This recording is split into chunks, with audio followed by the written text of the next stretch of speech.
Hi, this is Keith and Brian with LockTech. We're introducing our newest tool, which is designed to reset the spindle in the newer style Honda ignition housings from about 2012 and newer. What happens is when these ignitions fail, they're normally in the off position. Well, these ignitions were specifically designed to be removed in the accessory position. So what happens is the tailpiece on the ignition in the off position pulls the spindle out, which causes a spring-loaded plunger to drop down, preventing the spindle to go back into position correctly. So we're going to pull this out in the off position, and you just heard that little click. That was that plunger dropping down into position. Get the spring out of the way. Maybe. Come on, spring. There you go. Okay, so right now that spindle has been pulled out. The plunger dropped behind it. It does not operate. It's locked up. And it will not operate until the ignition housing has been removed or that plunger, that spring-loaded plunger, reset.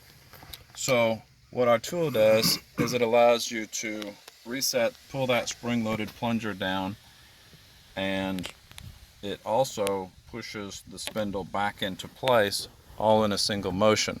So what we're going to do is we're going to go in like so, till you bump into a wall, and then drop it down, and you're going to feel it's at the bottom of the plunger right now, and you're going to pull it forward until it just drops off of that plunger, and then you're going to pull it down and reset it.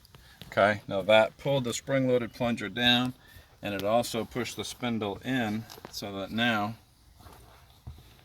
the spindle has been reset and everything works fine. So before you can put the ignition housing or the ignition cylinder back in, remember it's got to be in the first position, which is there. So you'll have to go make your key, do your ignition repair before you put it back in. Put your key, put your ignition to the same position, make sure your spring's back in there, drop it in there, set your roll pin, and your ignition works as planned. And that's about all there is to it. Thanks for watching. We gotta put our roll pin back in there, button it all up, and it's all set. Much faster than removing the steering housing or the ignition housing or drilling holes. Thank you for watching.